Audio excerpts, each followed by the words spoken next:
Donald Trump and Lindsey Graham are waging a Christian jihad on Iran right now. The dynamic duo, if you ask me. And we spoke about this extensively on the episode that we recorded on Monday. Titled Lindsey Graham's Christian Jihad. Exactly. And usually if you're like a foreign asset, it's not something you go and announce. But Lindsey Graham is proud of this fact. Yes. He announced it to the Wall Street Journal. We covered that story last episode. And then after we recorded, he went on a Fox News tour, spitting his propaganda and his love for another state over his own country constantly. Can you guess which one? Can you guess which state that he loves more? Yeah, exactly. So he was, I want to play a clip. I want to start off by playing a clip from Fox News. And then I got a Jesse Waters one that's sort of unrelated to Lindsey Graham, but it's just great. So I guess this opening is just all about Fox News propaganda. But Lindsey Graham was on Fox News. He was on Sean Hannity's show a couple of days ago.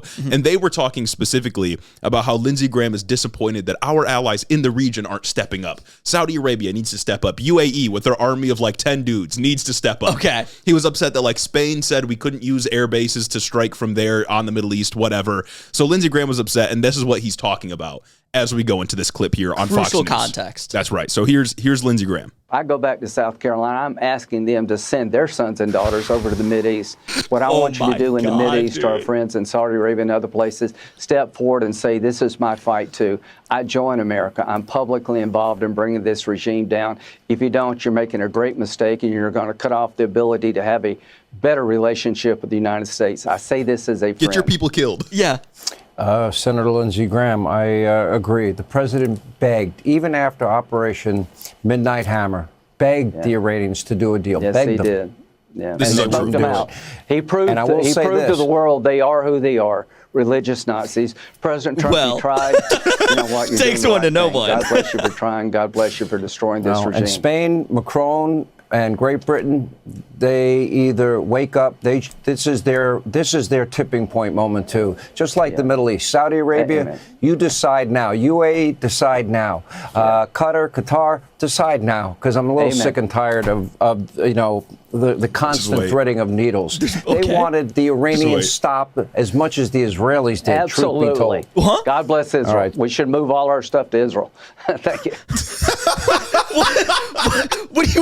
What stuff? What all of our All of our military stuff. We should move all of our military. God. Dude, just the end of that. We should move all our stuff to Israel. Israel. I love Israel. I love Israel so much, dude. What is going on? And like, obviously, like that. And then I go to South Carolina, and I'm telling them to send their sons and daughters to Iran to fight. Is like those are the two highlights of the clip. But I think an underrated comment there is when he's like, "Our Mideast allies, like it's your fight too, motherfucker. It's not even my fight. What are you talking about? This isn't our fight either. Israel dragged us into this, as Marco Rubio said. Yeah, and none of the Gulf states wanted this shit. Yeah. Like, there's not a single one of them that have spoke up and been like, yeah, this is great. They are all pissed.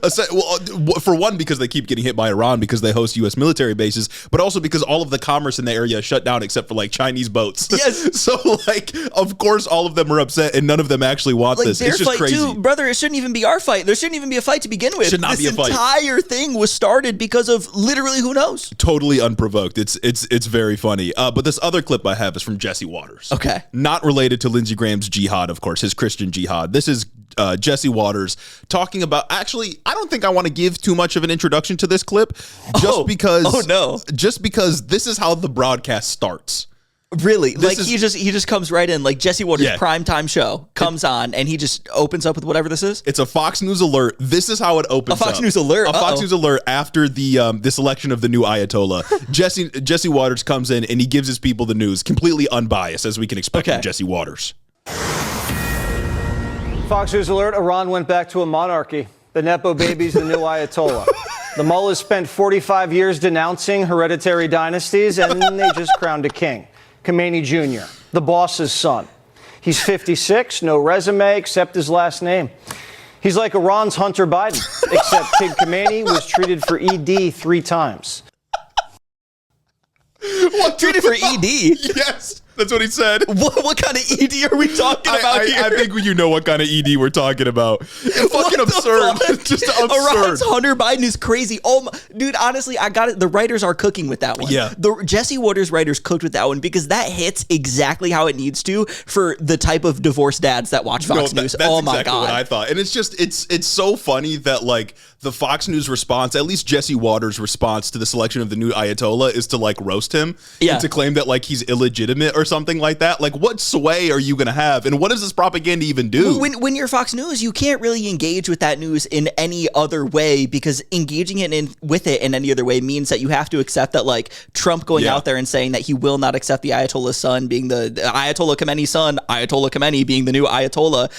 You can't accept that. Like, you can't accept any of the realities that have been presented by the administration if you actually engage with why Khomeini was picked to replace Khomeini. Yeah. So you have to just make fun of it as being a monarchy. You have to just go back and say that, oh, they didn't like hereditary rule, they criticized hereditary rule, yet they're doing hereditary rule. It's like, it's not quite as simple as that. But when you're Fox News, I can't put anything past you. And it's funny to frame it around like, oh, they're doing hereditary rule, how hypocritical, when your same network is trying to push for reinstalling the monarch. Yeah. Like, you want hereditary rule to come back. You want monarchy to come back. You want the Shah. What are we doing?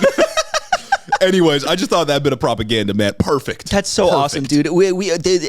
Conservative intelligentsia is out here pushing the idea that the new Ayatollah is Hunter Biden, and that we need to just send our sons and daughters over to fight in Iran to stop this. Yeah. We need to stop the monarchy and instill a new monarchy. That is the old monarchy. Man, shout out Fox News, man. So good.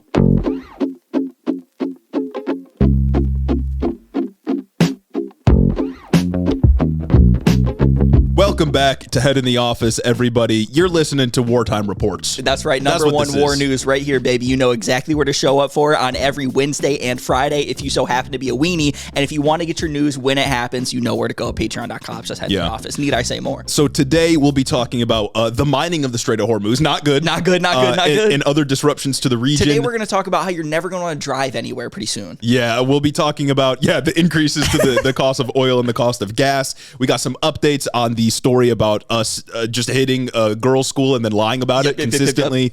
And then a little bit later on, I always think there's no way my Democrats can get worse.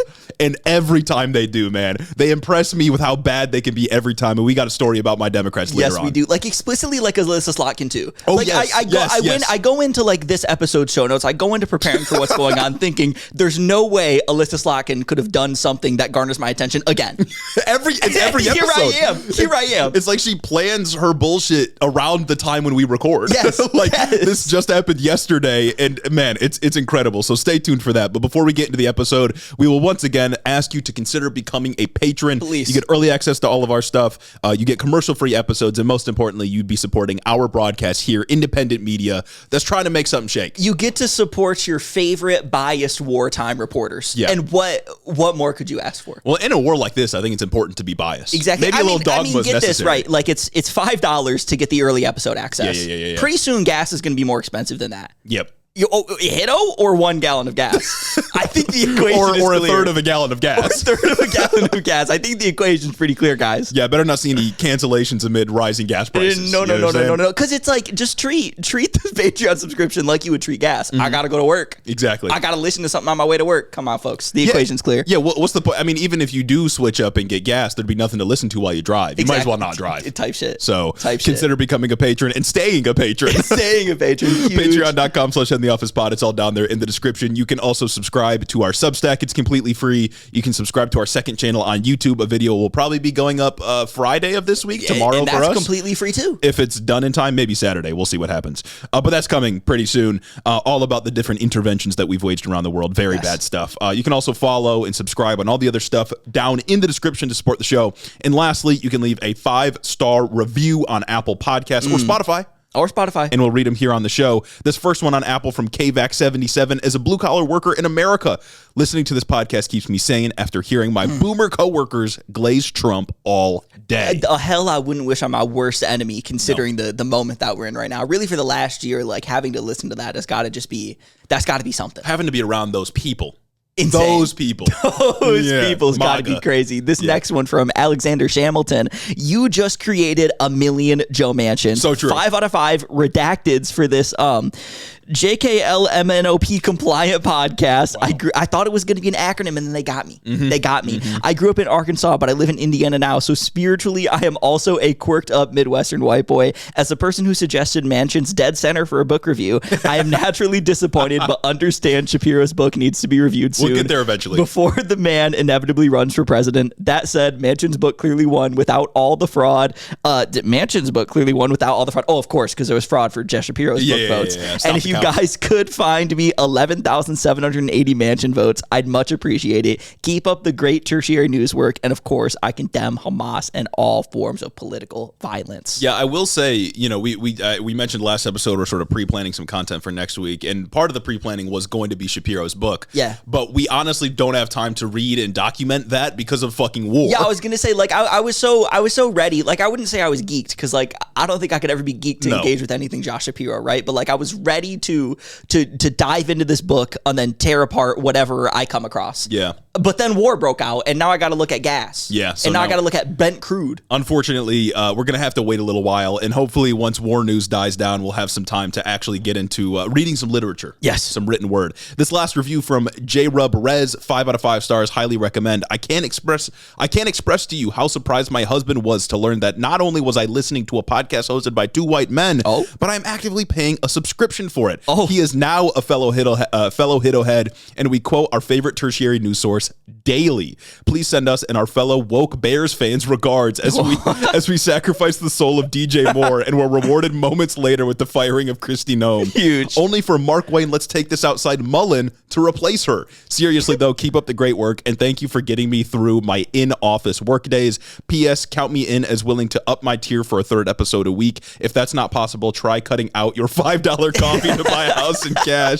Well, I make my matcha at home. Thank you. PPS, I can't tell who is Jeremy and who is Gage, but I can tell who has glasses and who does not when they speak, if that counts for anything. Big on that. Big on that. Big on so that. True. So true. So true. Wonderful.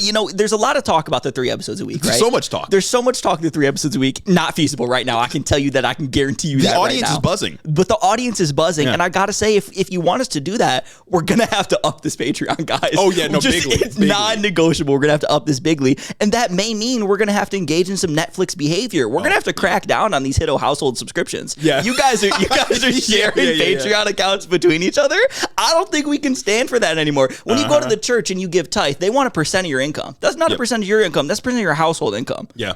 We might have to crack down on this. We should be treated with the same legitimacy as like a religious organization. Exactly. Which is to say, not much. I mean, we used to run service on Sundays. That's true. Like, come on out. And now we run it on Wednesdays for the Wednesday weenies. That's like Catholic Mass or whenever. And if you want a 3rd episode, it'd probably be on like a Saturday or a Sunday. So like we'd figure it out. Yeah, we're gonna have to triple, quadruple the Patreon numbers, guys. Exactly. So make sure to share with your friends. Also, speaking of Patreon, before we get into the news here, remember to drop your questions on Patreon, because we will be recording our Q&A episode in just a couple of days. So make sure your questions are submitted. If you're not on the Patreon, you can drop them on Discord as well. There's a dedicated channel or link for that or whatever it is. So make sure to do that. Get your questions in, and hopefully they will be answered during our Q&A episode, which will drop next week. Exactly. What's now like the annual like HITO Q&A. So guys, you're gonna have to wait a year for your next opportunity. Yeah, that's true. We were off by a couple of months this time because Venezuela, ICE, it's Venezuela, ICE, war. Who knows what's gonna happen next? I don't know. Yeah, no.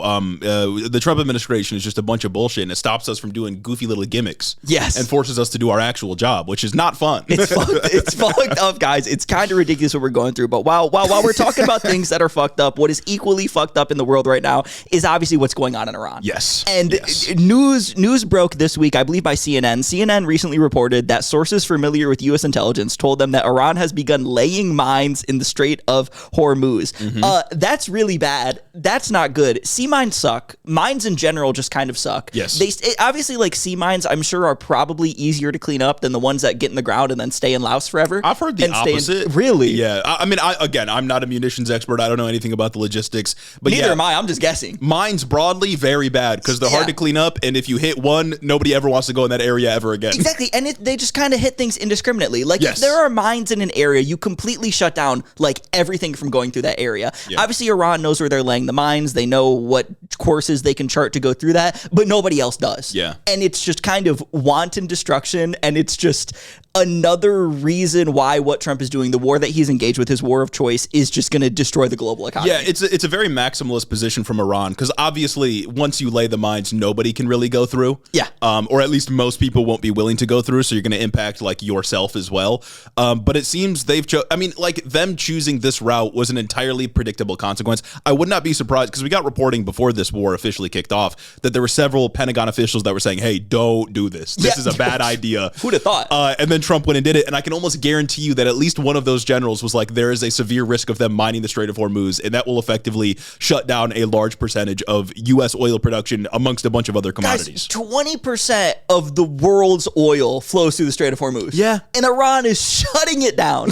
That's crazy. We are legitimately facing like an energy catastrophe. Entirely predictable, by the way. Entirely predictable. Like the global economy runs on this shit, dude. Like it's not something that can just be hand waved away, which is what Trump is naturally trying to do. He went and he said on corroborating the idea that like Iran just laid mines in general. Trump said the following on Truth Social, quote, "If Iran has put out any mines in the Hormuz Strait and we have no reports of them doing so, we want them removed, all caps, immediately." You don't ask to remove something if there's no reports of that something like existing in the first place, right? That's just not something you go and do. And I think it's a well-established fact that Trump thinks he can like will anything into existence just by tweeting it. So he's going out here and he's doing this kind of like, I don't know, like double speak. This is true, but it's also not true. But if this is true, you need to do something else, but it's not true, guys. Don't worry about it. And it's very clear that he's doing this because he's trying to like tacitly quell the incredibly volatile oil market into spiking again and hurting him. Because if there's one thing that he's stuck on throughout all of his speeches for like the past year and the past few months recently, it's that gas prices are lower now than they were under Joe Biden. Yep. People still pretend that like gas prices were $5 a gallon for all of Joe Biden's presidency rather than just when Russia invaded Ukraine. That's all he talks about right now. Yeah. And when oil prices spike, there's an immediate shift. We're already up 50 cents a gallon on average. I'm already paying like $3.50 for gas here in Michigan, soon to be maybe even $4. Things are going badly. He does not want that out there. He does not want to project weakness. So he's just going on Twitter and pretending. Yeah, he's just going and demanding making statements, just pretending that reality isn't happening, pretending that all these reports don't exist, pretending that Iran's not laying mines, and when they are, we're destroying them, and when they are, we're destroying their minesweeping ships, and we destroyed their navy, even though we didn't. He's just going out here, and everything he says about this war is a lie. Yeah, and I think so we reported on, well, I guess I shouldn't say reported, we repeated on the Monday episode that oil prices or oil futures hit like $110 or $100 or something like that, and then it dropped because some countries, I think the European Union, released some like strategic reserves or something like that. Oil prices, or oil futures I should say, spiking again right now. So who knows what the fuck's gonna happen, but I do know the Iranian regime said their goal is $200 a barrel. Yeah, no, that's insane. Again, I'll remind you, when Russia invaded Ukraine and then we put all those sanctions on Russian oil spiked to $130 a barrel and everyone turned into Hitler. Yeah, everyone turned into Hitler, and now we're doing fascism. Like, who fucking knows what suburbanites are going to turn into when oil futures hit $200 a barrel and you're paying like $8 in the Midwest for gas? Yeah. Nothing you can go to in the Midwest is worth paying $8 of gas for.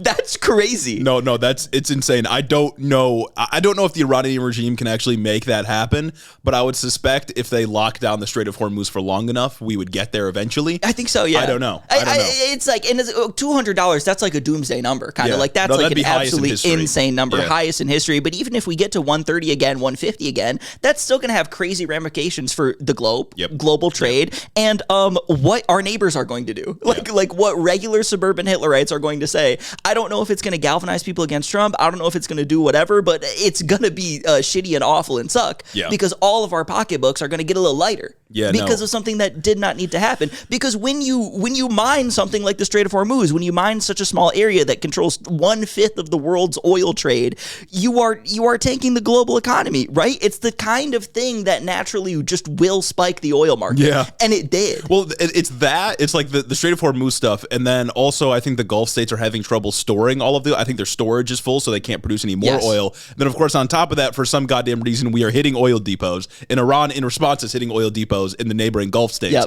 So all of this together makes a very bad situation for Americans that love their treats. Exactly. Well, it's kind of like funny too, because on Monday when we were talking about like the oil prices, and we talked about oils hitting like almost 120, then settling down at like near 100 at the time of recording, there was the news about the G7 or whoever going out there releasing strategic oil reserves. We also released some of our strategic oil reserves. Oil then settled down back at like $80 a barrel or something like that, and I was kind of annoyed, like personally, just because like I just talked about this on the show. By the time it like goes and publishes it's going to be outdated. But then it published and it wasn't outdated because this news broke and oil immediately shot back up. So no matter what happens, like oil prices, will they, won't they type thing, foot in, foot out of the door. Will they go up? Will they not? Will my gas prices being crazy?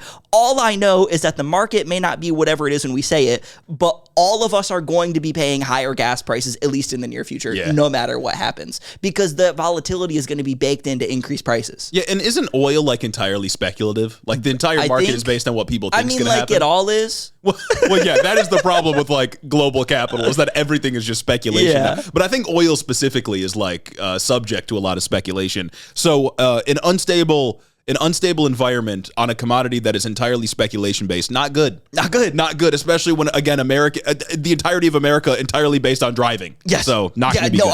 I like, no matter what I do, I can't go take public transit. Yeah. Like, it's just not there's not an option. I cannot public transit my way here to work or anywhere else in the place I live. Like, it's not there. There's like a bus that drives around, but I don't even know where to begin to get on it. Yeah. Like, it's classic just not, America, man. Classic America moment. You know what I'm saying? And beyond just mines, like you were alluding to, also contributing to the oil price rise is the much more like present fact that oil ships have just been struck by Iran, and Iran continues to bomb oil infrastructure. From the Wall Street Journal, container ships were hit off the coast of Dubai and Iraq, and Bahrain reported a strike targeting its oil facilities. In the Red Sea, Houthis in Yemen and other Iran-backed groups could shut the strait at the southern tip of the Arabian Peninsula, according to Iran's semi-official Fars news agency. Okay.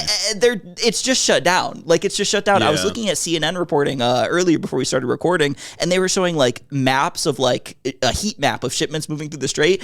It's just nothing. Like, it's very few things going from Iran to China because that trade is still open. There's an element of this all where like Iran is able to make money off of knowing where they've placed mines. If they've placed mines, it's still somewhat ambiguous, even though they've probably placed mines, and they're not going to attack their own ships, so they can guide them to China. They can do whatever, but it's just like, it all sucks. Yeah. My favorite spin on this was from Trump and then later Brian Kilmeade, because he mostly got like the top down messaging memo or something like that. Short-term pain, long-term gain. And he was his take was these ships should be brave and go through the strait for America. Dude, that's so awesome. Get yourself killed for America. You remember last year when Brian Kilmeade, they were talking about homelessness on the 5, and he goes, "Oh, we should just kill him." Brian fucking kill me. Oh my god, that guy loves death. Like, it's like that meme that goes around Twitter, like the Hideo Kojima meme. Like, oh, we're gonna have a guy that loves killing people, loves suggesting killing things and getting people in harm's way at every single moment. We're gonna call him Kilmeade.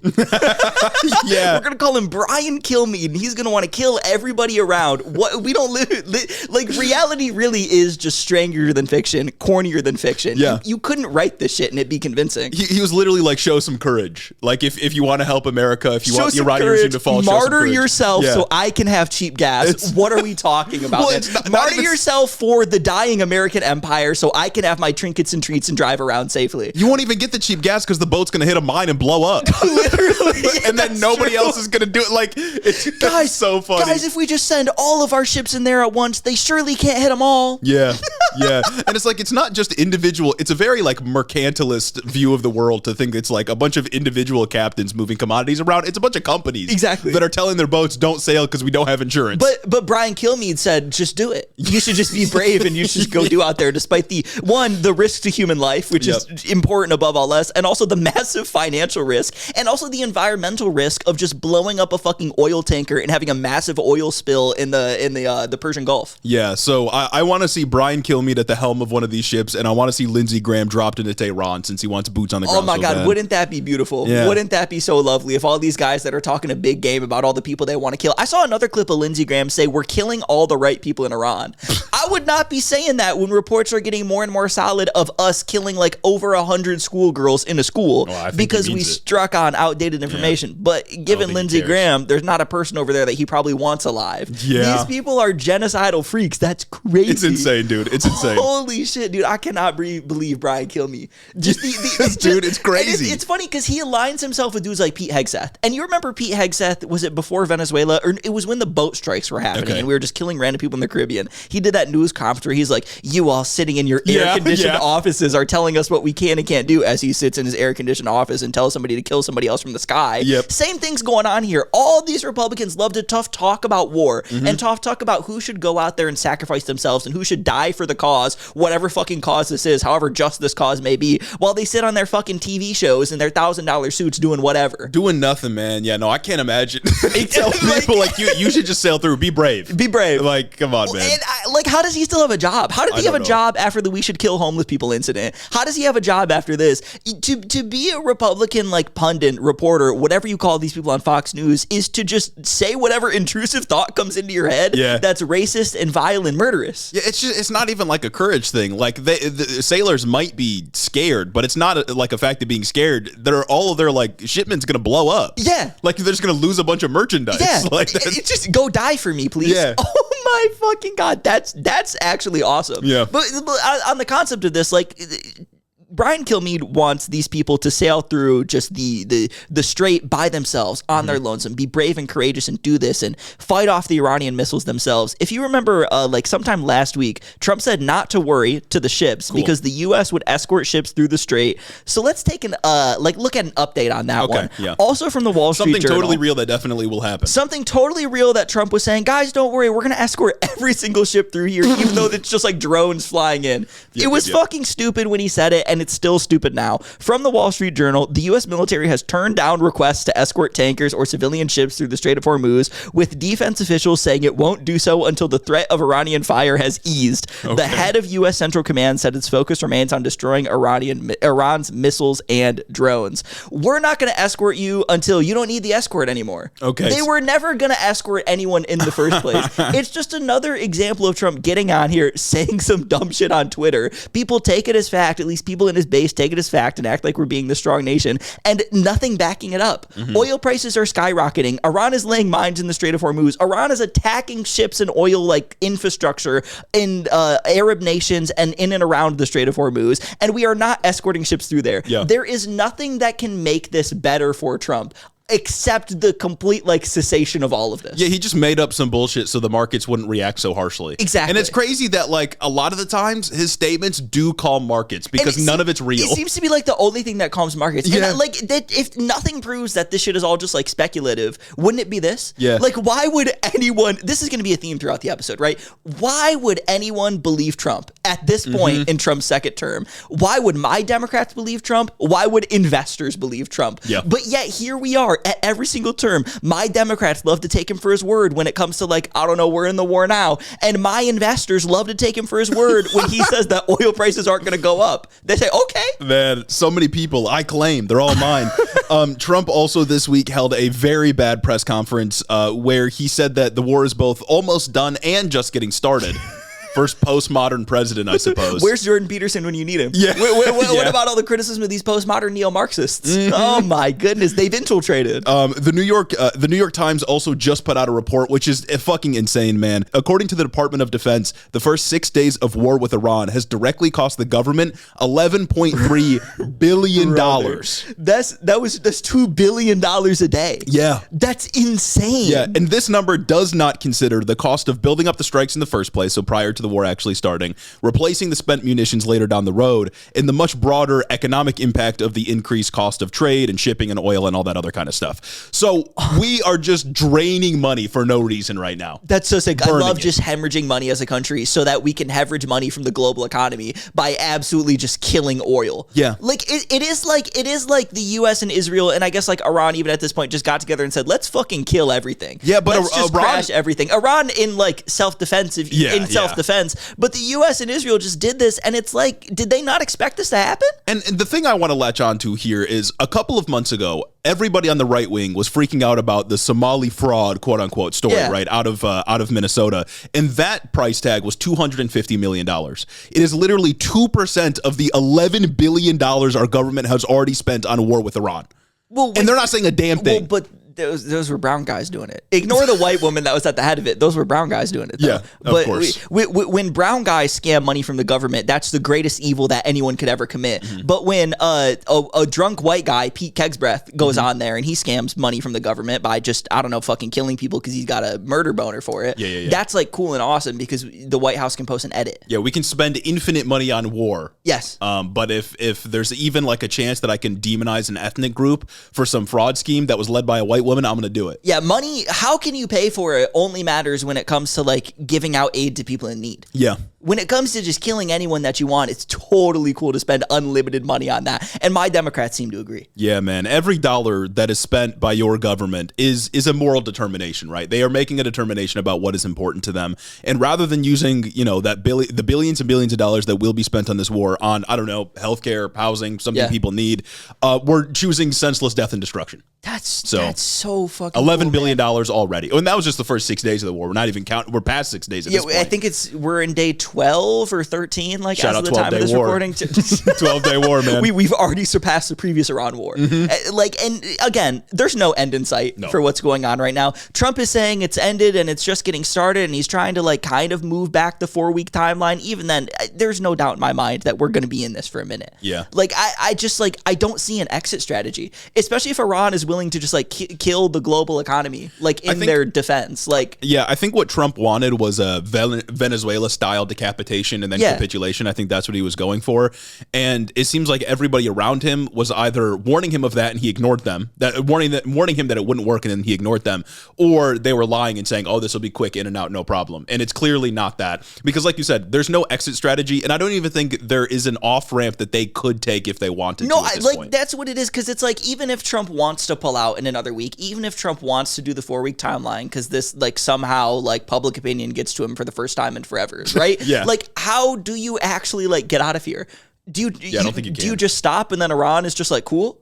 No, I don't think that, well, because if he pulls out, it's going to look like he lost. Yeah. Right. And then he can't stomach that. That's not going to work. And if he keeps fighting, we're going to keep losing. Prices are going to go up. People are going to continue to sour on this war. And that's also a loss for him. There's no way out. And Iran essentially has established the tempo and the severity of this war.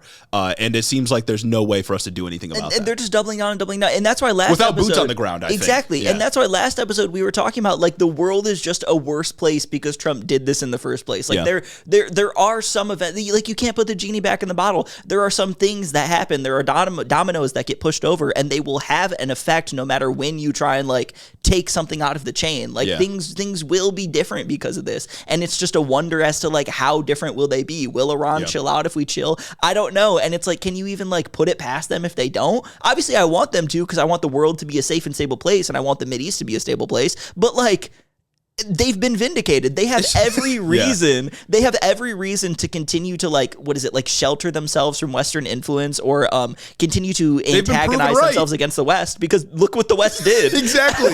And look what all Western nations were like, yeah, look, you fuck with it. The funny part to me about this is like oftentimes blowback is unavoidable, right? Like things just happen because of our interventions. Specifically in Iran, for example, we do the coup in 1953, and then 26 years later, because of the Shah being a Western puppet, there's the Islamic Revolution of 1979, and that's just like a thing that I don't think we really could have prevented. Eventually, the water would have boiled over, and something like that was like always going to happen because of our intervention in the region. This was entirely unprovoked and entirely preventable. Yeah, it did not have to happen. Like in no circumstance did this have to happen. It was entirely a war of choice. Like none of this needed to be this way, man. It's crazy. We didn't get attacked. There was nothing. There was no inciting incident. There was no threat. We were negotiating. The inciting incident was like, I don't even know. People got together and they're like, yeah. The inciting incident was Lindsey Graham frothing at the mouth for killing brown people. Lindsey Graham going in meeting with Netanyahu being like, this is what you need to tell Trump to do it. Maybe Netanyahu did the Zoran thing and he pulled up with a fake newspaper and he's like, look, you'll be greeted as a liberator. Yeah.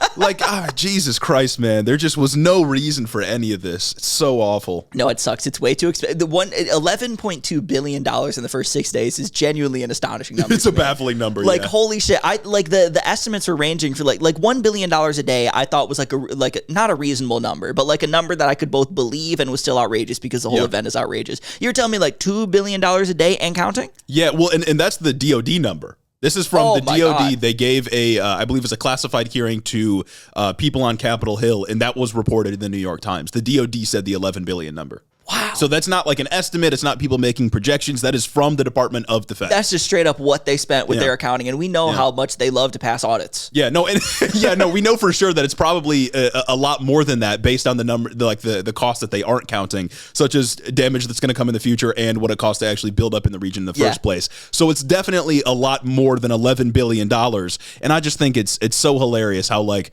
sometimes money matters and sometimes we have infinite money and nobody cares. Yes, absolutely. We have infinite money again when it comes to war, but we do not have infinite money. We actually have a very finite. Actually, we don't have enough money. We don't have any money. We have infinite money for war and tax breaks for the rich, but we've got no fucking money to give you to help you. We're actually spending too much already. And actually, it was illegal for Joe Biden to try to help you at all with your student loans. Come on, dude. Like, you can't look at what's happened in the last 4 years of American politics and say that any of this is to help you out. Yeah. To say that any of these people, with the rare exceptions, actually are in government to help you out and want world to be better and your life to be better here in America. There's just so few U.S. interventions broadly that ended up in anything good. Yeah. There's maybe 2. And one of them is the Second World War. Yeah, exactly. There's so few interventions that end well, man. It's crazy. I can't believe the state that we're in. I cannot believe the state that we're in. But that's those are kind of the updates as of today, Thursday, March 12th, when it comes to what the fuck is actually going on, what's going on with the economy, what's going on with the war, what's going on with the Strait of Hormuz, what's going on with the oil. Now I want to go back and talk about the school massacre that happened. Yeah. We talked about it earlier, and it's not something that should be forgotten. Because this, I don't even want to say it's on the extreme end of what happens when you just engage in these wars of choice, because it seems to happen far too often, especially with our intervention in the Middle East, just killing civilians wantonly for no reason, and then nobody faces accountability for Israel. Especially with Israel. Yeah. But it's important to keep this up because it's what's going on right now. Again, we are 12 days into this war. It already claimed a fucking girls' elementary school. Yeah, and this is the story that, surprisingly, the media actually latched onto. I thought at first people were just going to sort of move past this. The media was just going to be like, yeah, this happened. Okay, war is great, and I love it. Right? Because, CNN's reporting arm is, genuinely pretty good, and then their commentary arm is all Hitler's. Yeah, as soon as you get to opinion pieces on any of these opinion columns, you get Hitler. Yeah, you get to Jake Tapper, and it's absolutely Hitler. But I thought people were just going to sort of move past this and be like, I don't know, it's ambiguous. It could have been anybody. But the media stuck with this, and we now have pretty conclusive proof that, yeah, we did it. I think part of the reason why they can ignore this, if we're accepting the premise that, maybe they wanted to, right? Maybe they didn't want to report on this. I think part of the reason why you can't is just because of how many video cameras are around. Everybody's got a video camera in their phone. There are videos of the events. Everybody was talking about this. There's none of these strikes go without getting posted on Twitter. It seems like in some way, shape, or form, or some site, and people find them and people outrage, and there's always some munitions nerd leaking in any community that's that looks like a Tomahawk missile. Yeah. And then that goes around, and then it gains momentum and everything. But either way, with reporting on the school attack, it's been getting more and more clear that yes, it was the United States that did it. Yeah. It's basically just proven at this point. You had the video of the U.S. Tomahawk missile, you had everything going on. Mainstream news is accepting it. Mainstream news is basically treating it as if that's the reality of what happened, as much as they can within the limits of what mainstream news does. Yeah, there's just no evidence to point to the idea that it was the IRGC. There's just no proof. Whereas there is quite a bit of proof, such as it being a Tomahawk missile, that it was the United States. And again, Pete Hegseth, Marco Rubio will get out here and say, oh, but we don't target civilians. It doesn't matter if you end up killing a bunch of civilians. Yeah. Even if you say you don't target them, even if it was genuinely an accident, you still did it. Well, Israel targets Hamas. Yeah. Well, yeah, right. And we know how that goes. Exactly. Yeah. Well, there's Hamas infrastructure under every school in Gaza and every mosque and every hospital and every civilian thing in Gaza. Yeah, but Mossad's not a legitimate target. It's ridiculous. It's fundamentally ridiculous what these people go out and do. But that's the event in of itself. And that's what's going on in the news. What I want to zero in on today is that there was this letter that was going around. Yes. There's this letter that was strongly worded. A strongly worded letter. Yep. My Democrats got together to write a strongly worded letter about this. Yep, classic. Oh my God. Classic Guys, tactic. we won. Yeah, guys, we won. Fascism done. Fascism has been defeated. The girls have been resurrected. all of this is okay, and everything's cool, and we can move on with this war that half of them fuck with anyway. In the letter, right, every Senate Democrat but John Fetterman signed on to what is, again, a strongly worded letter that demands an investigation into our bombing of the girls' school in Iran. Oh. The letter said, quote, there must be a swift investigation into the strikes on this school and any other potential U.S. military actions causing civilian harm, and the findings must be released to the public as soon as possible, along with any measures to pursue accountability. It was only a request for an investigation? It was just a request. It wasn't even like a condemnation or them saying you because of the ambiguity, you need to immediately cease all firing on Iran. No, it was literally just a strongly worded letter about the school thing. And I'll admit, I didn't read the entire letter. I just have the quote that I read off to you that I read in I can't remember the outlet article. I think a Common Dreams article or something like that. But yeah, John Fetterman said, yeah, no, I'm not going to sign that. Jesus, man. John Fetterman has gone out there and said that like what may or may not have happened at that school, his words, is wrong. But he still won't sign the letter. Like even if you think that like 150 or 100 plus like little girls dying is just the cost of war, and broadly that's just a drop in the moral calculus of what makes this good, you should still want an investigation into that. Well, yeah, if only so it doesn't happen again. Exactly. Right? But doesn't Fetterman think it was an Iranian missile? I don't know what the dude. His brain is broken. Who knows what he thinks? Right? I don't think he knows what he thinks. Genuinely broken. I don't think he knows very much of anything, really. Yeah, fair enough. Considering that he did that, his brain broke, and now he's a Republican. Yeah. But John Fetterman being the only guy to not sign on to this is crazy. Incredible stuff. It is incredible. But honestly, I think that that's like the least notable part of the story. Okay. Although it's the headline. What I really want to like focus in on is the letter itself and the fact that basically all of the Democrats, not all the Senate Democrats, not all the people that caucus with Democrats, all of the Democrats, John Fetterman excluded, signed on to this letter. Yeah. Because I think it's kind of bullshit. And like, while there's nothing wrong with the letter in of itself, I think the context of what my Democrats have done throughout the last like 2 weeks of this war and the days leading up to it kind of turned this into what I think is a vain virtue signal. Yeah. You know? Yeah. Well, and it's like, it's not a bad thing to demand an investigation, but first of all, you should not expect that these people are going to faithfully investigate a war crime they committed. Exactly. Like, that's not going to happen. Also, they've already denied it and blamed it on Iran, which they had no evidence to do. And also, why are you just demanding an investigation and not, like, I don't know, a trial for war crimes? They're demanding accountability. They're demanding some accountability measures from the quote, and they're demanding that the investigation be released to the public. And, like, don't get me wrong. I want accountability for this, obviously. Yeah, I think this is a horrible thing.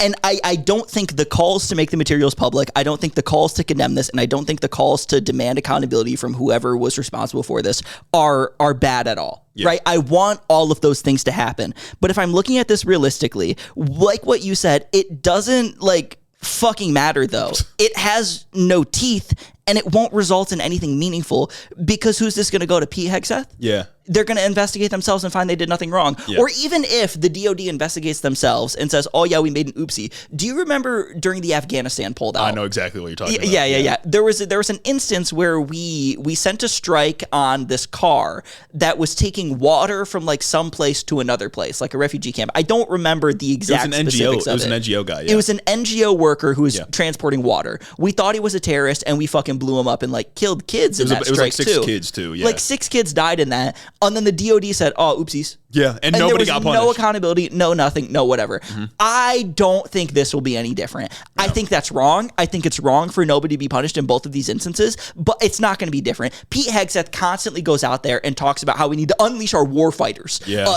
Maximum lethality, not tepid legality, right? Violent effect, not politically correct.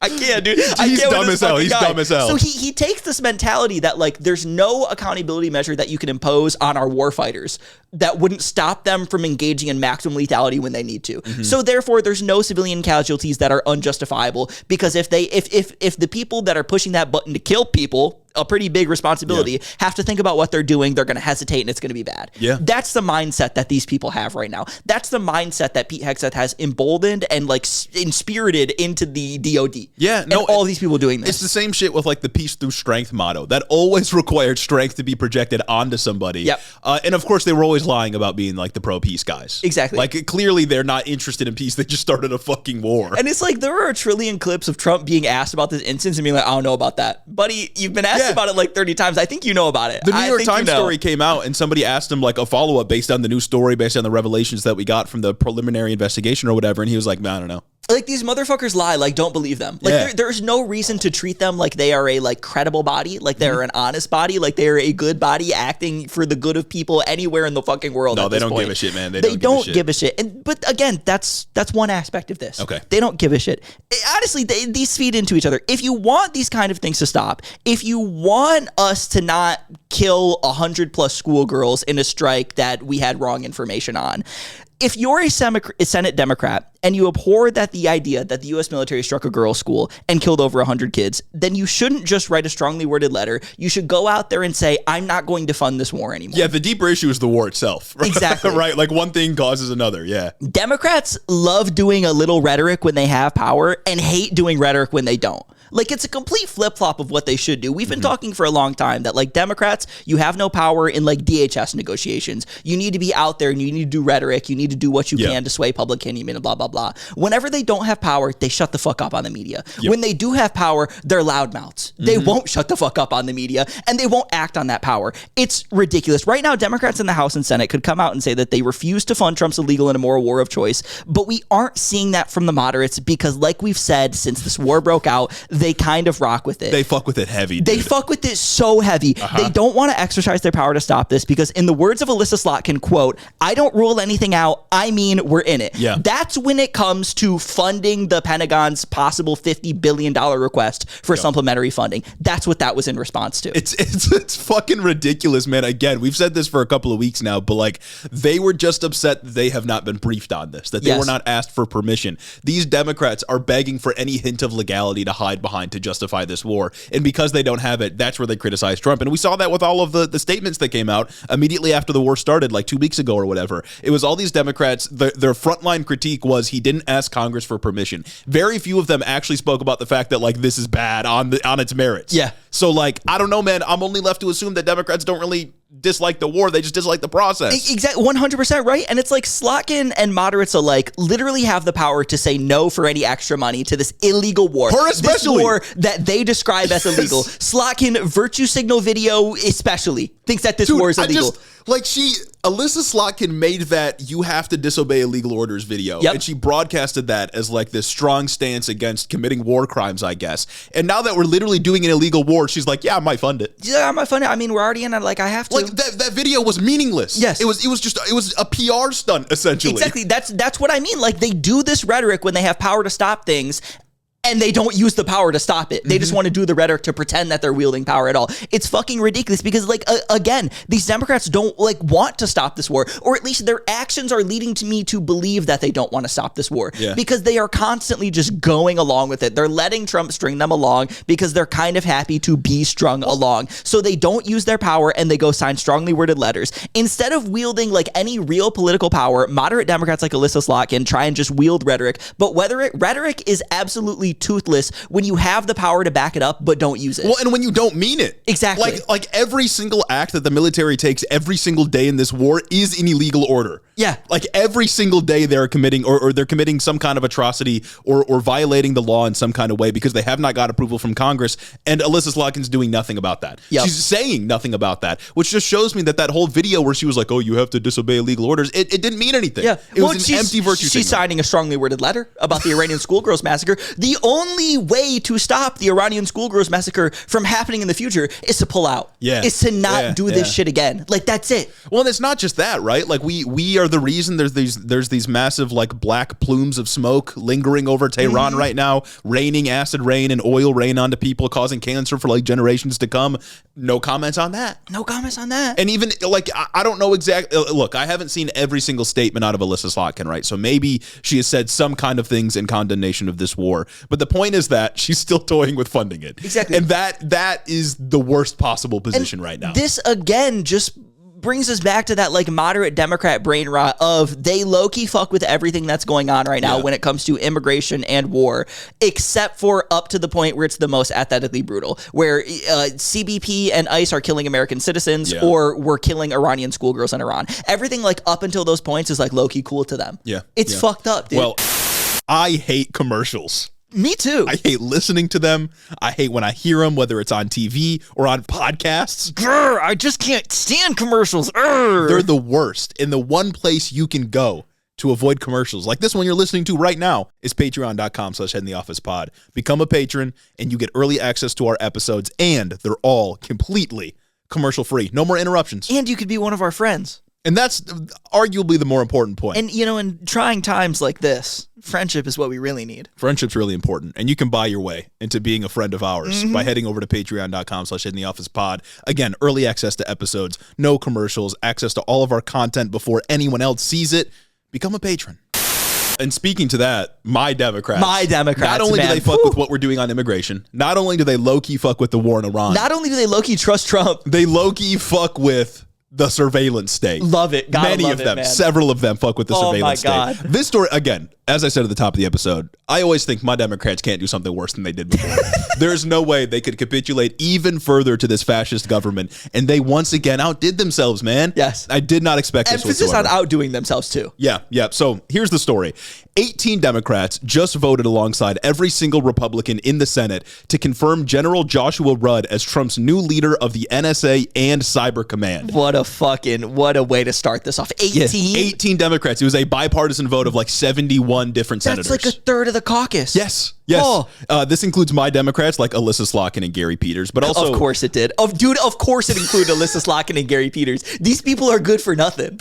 And it also included many of the other moderates and centrists you love, of course. My question is, why are Democrats still approving nominations for the Trump administration? Like, legitimately, what do you stand to gain as a Democrat by voting these people in, by approving these people in? You should muck up the process. You should make it so that they have to put up like an acceptable candidate. Because what you're telling me right now is that he's an acceptable candidate. Well, he would have sailed through anyway, right? Like the Republicans have enough votes in the Senate to make it happen, but you can't simultaneously say that the Trump administration is waging this illegal war and doing authoritarianism at home and then approve his nominees in the Senate. Yes. It just makes it seem like you don't believe in anything or you're low-key cool with all of it. Especially when you don't have to approve them. Even if you fucked with this guy like low-key heavy like they do with the war, you could just vote no and he'd sail through anyway. He was a general, so we have to support our troops. Well, exactly. Respect our troops. Come on now. Yeah, exactly. Jesus even Christ, if they're doing illegal shit at the direction of Trump, we got to respect our troops. We got to respect our troops, war man. fighters. Come on. So. And look, this isn't just me saying oppose Trump's nominee for its own sake, right? Even though that's an acceptable stance. That is a totally acceptable stance because we can expect anybody that Trump is appointing is going to be a demon. I'm looking at Marco Rubio, who sailed by with like 99 votes or whatever, right? But this isn't just me saying like, hey, they should just oppose to oppose. Obstruction for obstruction.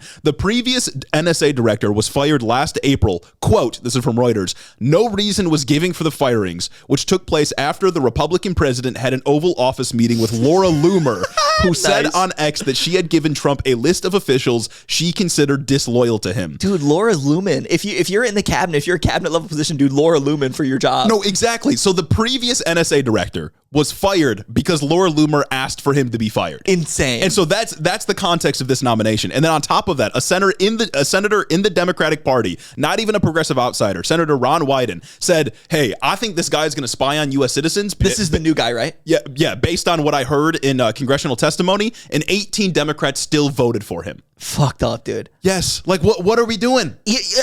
Your colleague told you that this new guy is going to spy on citizens. And you said, yeah, go ahead. Specifically, Ron Wyden asked him during his congressional testimony if he would use the powers and the resources of the NSA against American citizens without warrants and all like the proper procedures and stuff. And this guy couldn't say no.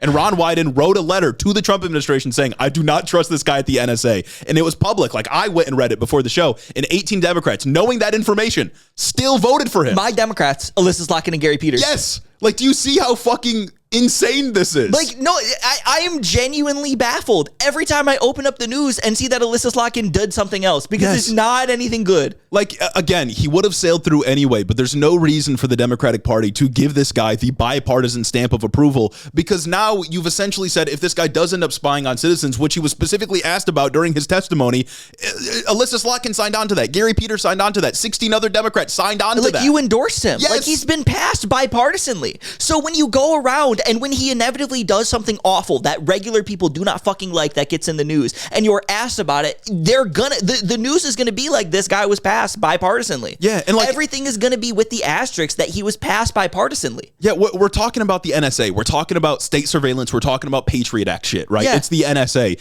You can't talk about Trump being a fundamental threat to democratic norms and civil liberties and then vote to approve the guy who will be the tip of the spear in violating those norms and liberties. Do we see how absurd this is? Yeah. Like, what are we doing? And then like, they're gonna act fucking surprised when he goes and does something shitty and it gets in the news and like, they'll write oh my a letter. God, I didn't think they'll write a letter. Maybe they'll write an open letter, the NSA. They'll write a letter to Trump and be like, Trump, you should do something about this maybe. Yeah. Oh my fucking God, dude. I actually like can't stand these people because it truly is just like, why do you continue to fall into this trap of trusting the people that Trump puts up to be appointed? Yeah. Why do you continue to trust Donald Trump or anyone around him that he can do any competent governance and that he can appoint people that aren't just directly loyal to him and whatever that he wants? Not the law, not the Constitution, since these people love to like loyalty post to the Constitution and whatever. Why are you believing any of this? Yeah. Especially the guy who said, yeah, well, I might spy on civilians. That's crazy. Like I might use the power of the NSA against the people of the population. Like I might do that.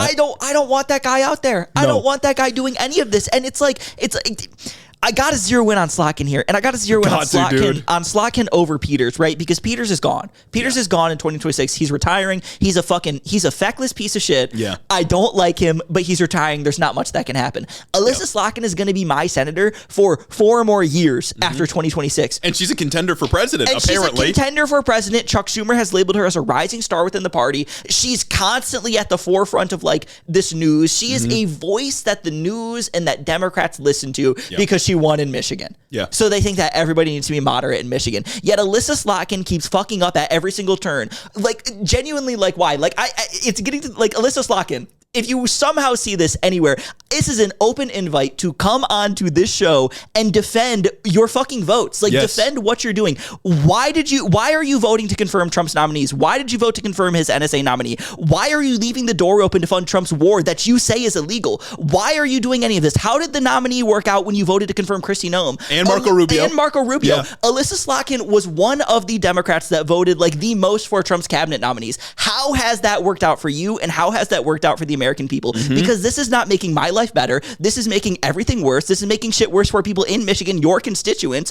Please do something. Go anywhere and defend this. If there's something that I'm missing, if there's something that I don't understand when it comes to governing or working in the legislature that I need to understand these moves, come on this show and tell me what it is. She also voted for the Lake and Riley Act, which was just completely unjustifiable. There's no reason you should have voted for that. And on top of that, after the murders by ICE in Minneapolis, she was like, well, lack of training, maybe they need body cams, maybe we take the masks off, but she won't commit to abolishing ICE. Like, what are we doing? What are you doing? Like, what are you like good for? Like, genuinely, like, what are you doing? And I have to deal with you for 4 more years. Yeah. So I want to be able to like trust my representation. But right now, based on your legislative record, I can't. Yeah, no. And in no way can I trust anything that Alyssa Slotkin does, man. You do not hate Democrats enough. You don't. Speaking of Democrats you don't hate enough, I want to stick with our Michigan representatives. Okay. And this really isn't related to, it's sort of semi-related to the war in Iran because it has to do with Israel, and then we're going to talk about Hillary Clinton saying some just insane shit. Well, if this is who I think it is, it has to do with who's going to replace Gary Peters. It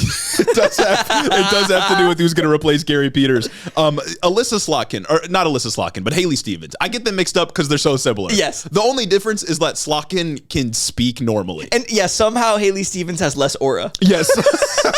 It is true. Somehow Haley Stevens has less aura. And that's exactly who we're talking about is Haley Stevens. Haley Stevens thought for some reason it was in her best interest to get out here and make a pro-AIPAC video in this political environment. And the context for this is that Haley Stevens in 2022 beat Andy Levin with tons and tons of AIPAC money because we lost a district in Michigan. Their districts got combined, so they had to war it out in the primary. And she got tons of AIPAC money to beat Andy Levin, a Jewish congressman who was just a little critical of Israel, by the way.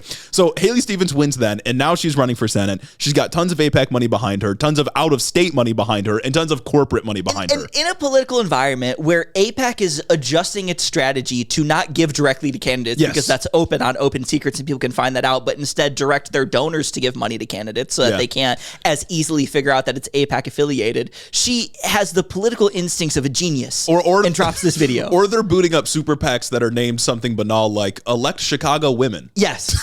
Oh my God. Yeah, no, literally. And in an era where it has never been more like politically unfeasible to be taking AIPAC money, Haley Stevens, candidate for U.S. Senate in Michigan, is making this video.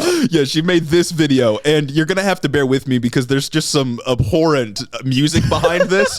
But there wasn't like a non-music version. This is what she posted and what AIPAC posted to their Instagram. Let's take a listen. Haley Stevens, and I want to communicate a message of standing for democracy and freedom, standing with our allies abroad, standing alongside the only democracy in the Middle East, and making sure that we continue to support an incredible relationship that yields trade, that yields economic growth, and that keeps our freedoms safe. Me when I'm trying to hit the word count. like making an AIPAC video right now when Israel is part of the reason that actually trade and economic growth is screaming to a halt. Negative political instincts. Like how genuinely it baffles me that she's competitive in the Senate race. She is competitive in the Democratic primary right now. It's been like basically a three-way deadlock between her, Mallory Moreau, and Abdullah Saeed. Yeah, it's like 30-30-30. Yeah, it's crazy. And all of her money, if you look at like campaign finance reports, all of her money is coming from like out of state, basically. Yeah. Holy shit. I mean, based on some polls, maybe this was a bit earlier on in the race, but she's been like the front runner. That's ridiculous. Probably based off name ID alone, because I mean, she's the only one elected to federal office out of the three of them. But yeah, no, it's just it's fucking insane, dude. I do think there's something to the notion that like she has essentially tripled down on corporate funding, on AIPAC funding, on out of state funding. So she's just leaning in on it. Yeah, like Mallory and Abdul are sort of battling it out for who's like the actual representative of Michigan and who's genuinely like getting money from the grassroots. And Haley Stevens is just like, I'm a corporate shill. And Mallory Moreau and Abdullah Saeed have both to like varying degrees sworn off corporate PAC money. Yeah. They're trying to do this grassroots funded like by the people, for the people, whatnot. And Haley Stevens is just the complete opposite. She said, I am only taking money from AIPAC and corporations. DTE, my doors are open. Blue Cross Blue Shield, my books are open. Please give me corporate money. And you know, it makes sense because like she can't win based on doing the door-to-door thing. Well, she has Ron DeSantis levels of charisma. She needs a personality transplant. So yeah, she just relies on the corporate money in order to win. Like there's no other way to get it done, man. It's so good. Genuinely baffling. That's what we're working with in Michigan.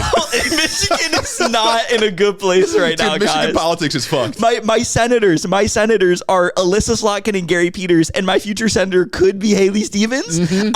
If we send Haley Stevens to the Senate and the Michigan like congregation or whatever the fuck it's called, the Michigan delegation in the Senate is Alyssa Slotkin, Haley Stevens, I might have to move out of the state.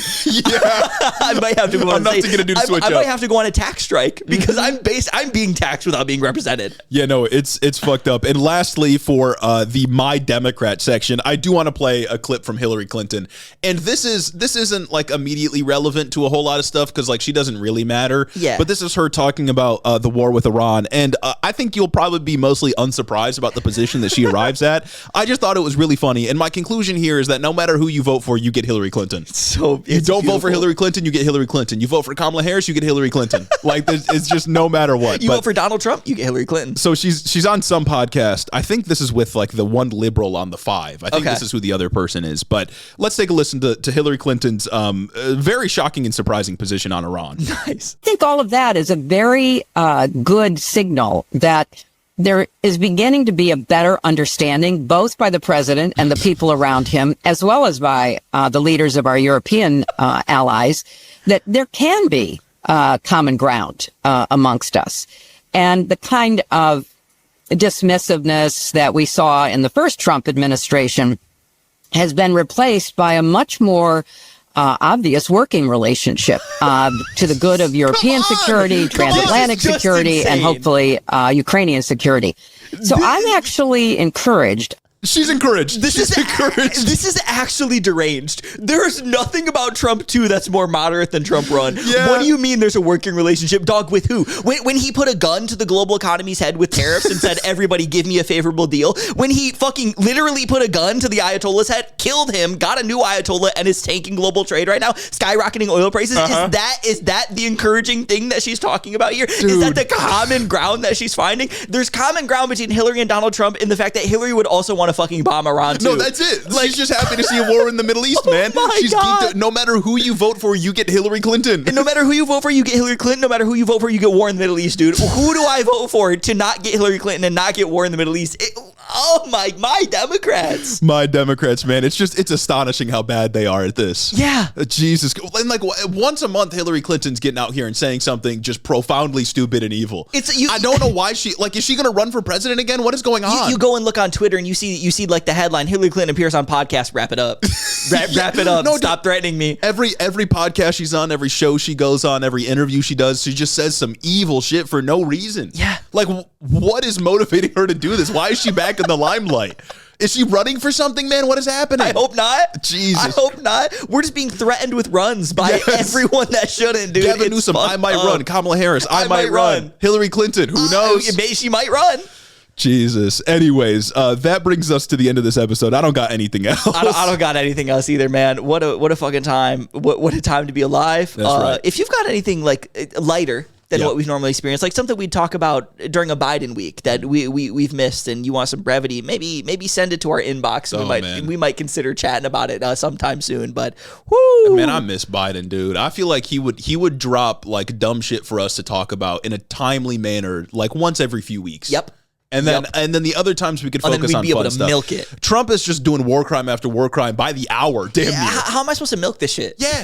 there's nothing to milk. Dude, we get a clip from the show and it's like irrelevant the next day. No, exactly. I was gonna say there are like you have to like anti-milk things. Like you just gotta say it and move past it because there's gonna be something else the following day. There's either gonna be like a dumbass tweet that Trump puts out that crashes the global economy. Hillary Clinton might appear on a podcast. We might go bomb another country. We might start another war. Like who knows? Yeah, no one's talking about Greenland now, but who knows? Who knows? Yeah. Anyways, that brings us to the end of this episode, which means we got to read our 5-star reviews over on Spotify. Yes, we Remember, do. if you want your 5-star review read, just leave it on the show and we will get to it, Spotify or on Apple, and we'll read them here. First one from Nathan Gell, 5 out of 5 people wanting 3 podcasts a week. There it is. I'm hearing big things from people. Many are saying this. I want you guys to know how much this podcast has come to mean to me. Huge. Jeremy and Gage are keeping this almost 30-something up to date while trying to sift through the absolute filth that is American news. Keep up the work, boys. Stay safe and keep shitting on our Democrats. Oh, that we will do. If there's one thing that this podcast is good at, I think it's shitting on our Democrats, because it's like that quote, like if you get stabbed, like it hurts more from behind than it does from up front. Sure. Because it does. Because it's like, even though these Democrats have never been behind me, they've always been basically an enemy from where I stand on politics. Yeah. They've always been to the right of me. Like, it still hurts the fact that like every once in a while I get a glimmer of hope. Yeah, and we've been talking about our Democrats a lot, especially in the purview of like immigration and the war and stuff, because they've just utterly failed to respond in any meaningful way. Well, strongly worded letters. Well, yeah, I'm sorry, except for the strongly worded letters. And we keep asking like, why are you acting like this? If this matters to you, why are you acting like this? And it's getting to be a bit trite to me, just because like they're evil. Yeah, for so many of them, the answer is just like, yeah, they fuck with the bad stuff. Like, politics is just kind of like, it's becoming like genuinely like hard to comment on these things, other than pointing out like Democrat hypocrisy, because it's already trite to point out Republican hypocrisy. Like, that's just boring. Like, I don't fucking care to fact check Trump anymore. Like, at this point, and that's been a thing for a while. And nobody really cares to listen to that anymore, because we know he's just lying. It's washed. Yeah. Like, it's washed. It's bad content. It's bad content. Democrats, it's still like there, but it's like no matter which way you go in politics, you look at everything and it's just like everyone is evil and awful and pretending that they're not. Yeah, I'm trying to find an angle, especially on the stories with Democrats, because that's more where we can have an angle, right? Yep. Like when Trump just hits a school and kills 100 girls, that's just bad. Business as usual for guys like that. Business as usual for like Pete Hegseth, the guy who loves war crimes. But also for us, it's just like, this is bad, obviously, but that's the Trump administration. Yeah. With the Democrats, we can have more of an angle and critique it from like a principled point of view. But when it comes to like the war and they're just explicitly saying, yeah, I might give it money, what is there for me to say other than like, yeah, they're just evil? Other than, yeah, that sucks. Yeah. Democrats are neocons. Trump is a neocon. Neocons are neocons. There are neocons everywhere. No matter who you vote for, you get a neocon. You get a neocon. Hillary Clinton. One and the same. It's fucking ridiculous, man. But I digress. This next review from Lane Perkins. 5 out of 5 military draft disqualifications met. This podcast is a light in the dark and keeps me hopeful when everything else makes it hard to stay hopeful. Also, I can proudly say I know which one's Gage and Jeremy. Which ones Gage and Jeremy are. They're both the handsome ones with good political takes. Many big are on saying this, big this. on this, big on this. Many are saying Keep up this. the good work, guys. Insert obligatory condemnation of all political violence and a much needed reminder that good things are good and bad things are bad. I'm hearing the same thing. Next one from Peyton Glessing. 5 out of 5 real estate deals by Jared of Arabia. Oh, there's more than 5. There's more than 5. I can tell you that. Way more. Starting as a Wednesday weenie, our hellish news cycle forced me to join the Patreon last December. That's what I love to hear. Someone commented you guys talk in 2 times speed, and I can confirm my Gen Z attention span has been tamed. Let's go. That's the goal. I've been surprised. Yeah, no, I can't help it, man. I can't help it. Being a Midwesterner, it's just how I am. Sometimes I'm talking to my girlfriend. We're just like having a regular conversation. She's like, can you fucking slow down? No, there's a lot to say. This is me, guys. This is me all the time. I can't turn it off. I've been spreading the HITO gospel, specifically hate on CIA Slotkin via word of mouth, hoping these Indiana hicks grow a brain. I'm sad to report I used to know the difference between Jeremy and Gage, but the audience confusion made me forget. That's good. It's engagement bait. It is engagement bait. Yeah. At this point, it might just be this next one from Yuff. 5 out of 5 farewell stars. Boycott Spotify. Damn, you gained my trust as the only pod I leaving the comment on Spotify. Leaving the comment. I imagine it's farewell Yeah, because they're leaving the comment and then they're going to boycott Spotify. Probably because of the ICE ads. I understand. Probably because of bullshit we like did that. our best to turn them off, man. I can't blame you. I genuinely can't. You gained my trust as the only pod I listen to with your stance on Palestine, plus the ideological clarity, plus consistency of your takes. Hearing irreverent tertiary geopolitical commentary on man-made farces beyond our comprehension from fellow Gen Zers is a treat in this media economy. As a Mamdani-Stanian, if his Hochul endorsement only, his Hochul endorsement, guys, I can't read. I gotta bring this closer to my face. So true. If his Hochul endorsement's only win is free bus, then I will be utilizing my subway turnstile hopping savings to become a patron of my favorite NQRW compliant pod. After that, in like a follow-up comment, they did say, P.S. Justice for Clementine with the new studio changes. Where is she? Is she safe? Is she all right? Yes, she's all right. I think this is the case for a lot of animals, but when you like rearrange the furniture, they get freaked the fuck out. Yeah. And they do not understand why the room looks different. And since then, she hasn't really wanted to come in here and hang out, unfortunately. Ridiculous, frankly. Yeah, she was here. She hopped on the table once. Yeah. And this is just evidence that I don't force her to hang out. True. She's a free creature. She roams as she wants to. And before, back in the old studio, she would just hop up on my lap. But now she's doing other stuff. Exactly. So this next one from David Chairs, 5 out of 5 stars for these 2 quirked up Midwest white boys. I love listening to White Boy 1 and White Boy 2. Huge. Break down the news while still finding a way to make me laugh through all the chaos. As a fellow preemptive draft avoider, I hope we get thrown into the same prison because I know the vibes would be peak. Keep up the good work, lads. The pod is needed now more than ever. P.S. As a proud resident of California, I hope we can get a Gavin Newsom book review soon. Oh, God, I don't know if I can do it, man. I don't know either. Young man in a hurry, it just sounds so shameless. But like, if it is filled with tidbits like that interview where he was talking about like, yeah, I fucked with gay marriage way too early. I should have said fuck you guys. Yep. If it's filled with stuff like that, it might be gold. Okay, yeah, maybe it just might be. I think we'll end up reading the latest releases of like all of the presidential contenders, at least the moderates, because like if AOC drops a book, we fuck with her already. Could you imagine if Kamala Harris dropped another book? There's no way. What if she loses another election and then writes another book? 108 days. What if she loses the primary because she's running and then she writes 1,000 and whatever days? She's like, okay, guys, I've had too short to run a campaign and I've had too long to run a campaign. You should give me a third go at it and I'll get it just right this time. This next one from Brian Jackson, 5 out of 5. I got the privilege of meeting the boys last year at the Michigan Sociological Association conference. It's true. So I can gladly say I think I know who's who. I wanted to leave a review to shout out upcoming elections in Michigan's Democratic Party soon. If you sign up to be a party member by March 18th, then you can go vote in Detroit on April 19th in the primary. No, I need to do that as well. In the primary for SOS, Secretary of State, Attorney General, and a few university board members. Apparently, it's full of centrists usually. So Michigan's HITO heads, let's meet up. up. No, that's actually incredibly valid. I do need to go out there and vote for my guy, Ellie. Yeah, I was going to say, we're gunning for Ellie Savitt. He's I know, he's got to be the only Democrat I've heard cool. talking about like wage theft. Yeah. Like just basic shit that you would want like the top cop to focus on. Yeah, Ellie Savitt is awesome. And it's like, while we do talk about my Democrats, specifically here in Michigan, like Alyssa Slotkin, Gary Peters, Haley Stevens, like all these people, all these campaigns that are happening, it is so important that you go out and vote for in the primaries, because then like you can actually make a positive case for people. Yeah. And if you don't vote for the primaries, at least right now, like you still have a right to complain about the centrist that gets put forward. Of course. But you got to get out there and at least try to make your voice heard. Yeah. And this is the opportunity to do so unapologetically. Absolutely. This next one from Gabrielle Gume. Hi, boys. I'd recommend the YouTube channel Pre-Run for some good insights about questions like munitions.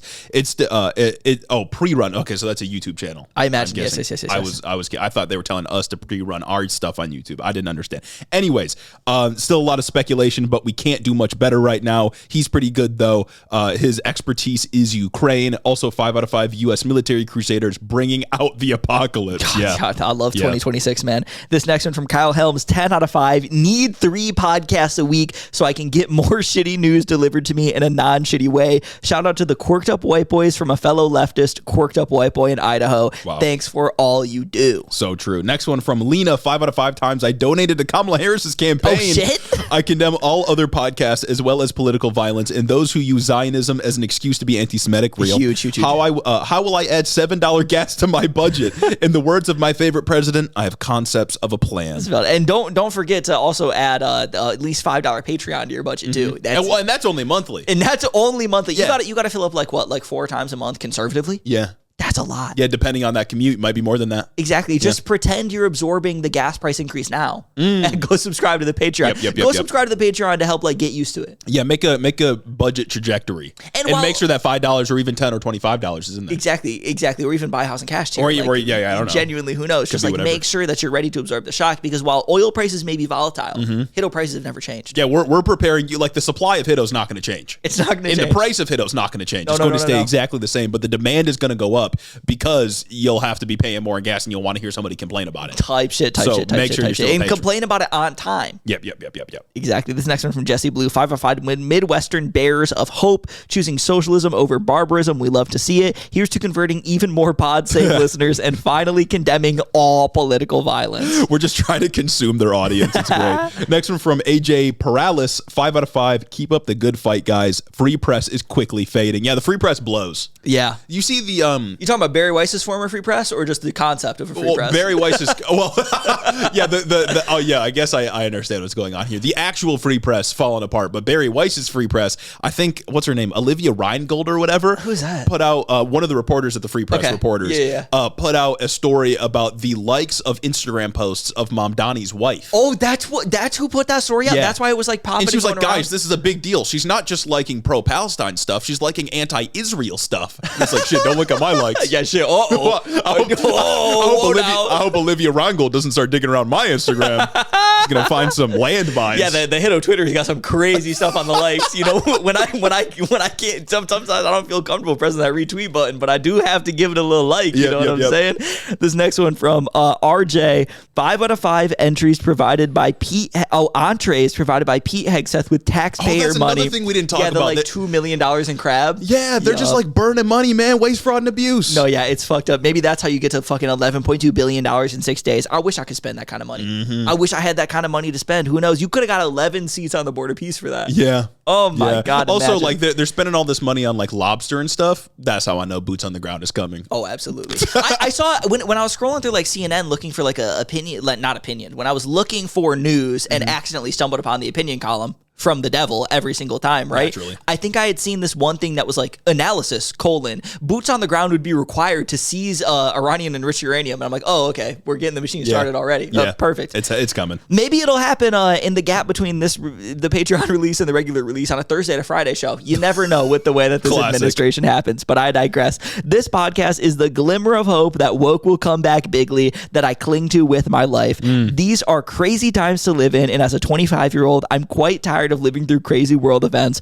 but at least we get a good giggle on the road to hell on earth. Keep it up, my fellow quirked up white boys. We are the change. So true. Centering myself in all of this, of course. This last one from Selly Baby 7, 5 out of 5. Please upload 3 times a week. And look, if you want that 3 times a week to happen one day, I'm going to need this list that we're about to read off to expand greatly. Yes, there needs to literally be HITO heads everywhere for those even who don't have the eyes to see. Yeah. It needs to be undeniable. You need to be able to see a HITO head every time you walk out on the street. 100%. A HITO head on every corner. 100%, guys. And if you want 3 episodes a week, you got to add your name to this list that starts with Caden Kraut, Chris the Postman, Christy Beck, Mike Chaplinsky, Clayton LaFed, Mark Yeager, Caleb Joy, Rich Toro, Tari, Fergalaki, Max Vezquez, Jacob Rogers, Colin Mooberry, Fixer, Punk, Jim Egbers, Big Burrito, Cincy Alex, Joe Stentrum, Adrian Sandoval, Chloe Samsiso 1, Colleen Kutch, Jennifer DeVoe, Croft Fish, and Bennett Benson III, Alexia Benanti, Big Woody Beatdown, Sam Maloney, Ted Curzon, Boy Toy, Dictator Jace, Luke O'Shea, Cocker Tarleson, Danielle Jackson, The Word of Microsoft, Jennifer Sines, Aaron and his Gundam Gundams, Darth Father, Taylor for Content, Corey Chambers, Retro Mondo, Veronica, aka V, Raxon, Ass Smith, The Grotler, Murder in a Trench Coat, Casey Lynn Kelly, A.K. Ghana, Guana Don, Zach Lantian, Austin Greif, Marcus Corbett, Caleb Roper, Taylor Rensock, Cammy, Tylen Freeman, Isaac Hodges, Madeline C., Anna Valinic, KCC, Sayus to West, August, Particular Pickman, Sir Capilot, Jeff Sines, Brendan is Egg, Froggy Gumdrop, Jackie Boy, Shameless Coherent Babbles, MJ is Sharp, Michaela Muncie, The Wallace 3000, Chris T., Kashan Lala, Amanda R., Tyler J., Particulon, Memfrez, Rhonda Stiletto, Midwest Marxist, Joe the Mailman, Gary from West Michigan, Shawnee GG, Juniper Not Jupiter, Stacked Crabs, iCrowley, Urban Peach, Lord of Forlorn, Holt Forsyth, Booty Snakes, Dew Fairy, Chelceratops, Austin Lima, Lane Walsh, Gorgeous Girl, Mukes, Brooklyn G, Noverk the Dastardly, Goldthorn, Addie Book, Merlin, Cryo Bongi, Sergeant Pookie, Hoodie, Rose Grimm, Kristen, Jamie DeYoung, Extremist, Jack the Heathen, Archer W, Evan Mingo, AJ Torres, Elo Nico, Jake Hall, Seth Schmidt, Noah Sajas, Maja What, Ultra the Dragon, Mercy Boku, Dick Cheney and 6 Inch Heels, Luke Wechter, Henry Kraggles, Tristan Ringsmith, Yaya, Asura the Atheist, Aiden Reese, Deep State Agent, Puddle Pirate, Southern Lefty, Lark61, KC, Cannon Man, Troy H, Mark Muffalo, Nahan San Diego, Nut Mode, Nick from New Haven, Counter Nix, Sound Logic, Sleven, I Have Never Made a Woman Orgasm, John from Houston, Jordino, Haley Weibold, Pablo Vasquez, Nurse Jen, Soul DJ, Maple Big Dog, CIA Small Creators Fund, Taylor from Burnt Down Minneapolis, Northeast Nick, Aya, Retired AF and SC, Wolfer G, Gayest Worm, Niles Chamberlain, Sugar Free Baja Blast, Kristen the Leftist Nurse, Fake Airplane, TJ Loves Colleen, Mothman's Gay Lover, Real Jesus Christ, Queerla, Carter Gethin, Blue Lou 92, 1000 Miniature Horses, Will Grant, Gay for Jeremy, Hail Libertas, Walter Vander Vogelwide, Rad Dene, Captain Butt P, Cam Toki, Chef Sam, Mex Plaquet, Mealy Ducard, Call Me Bubba the Way I Receive HITO, Gina, a platypus named Icarus, K Boob, Randall What, Popo Dilly, Quasi Pox, Jeremy the Killer, Faded Weapon, Quasar Wrangler, Taj Bowdry, Alexander Shamilton, and my mom. Thank you all so much for supporting the show on Patreon. We genuinely couldn't do it without you. It'd be impossible. No, we couldn't. And we definitely won't be able to do 3 episodes a week without much more double, triple, quadruple more. Huge. So think about that. Think about that. Share it with your friends. Yeah. How about you take that and chew on it over the weekend, huh? Exactly. Empty out your 401k, dump it into HITO. I don't know. I'm just. I mean, the S&P went down earlier today when the oil prices went up. So I can imagine. Who knows? Maybe HITO is a safe haven. You won't get it back, but guys, the money's going away. We're doing a run on the banks. Guys, take out all your fucking money. Sell everything. Freak the fuck out and sell everything. Sell. Thanks for listening, everyone. Have a great weekend.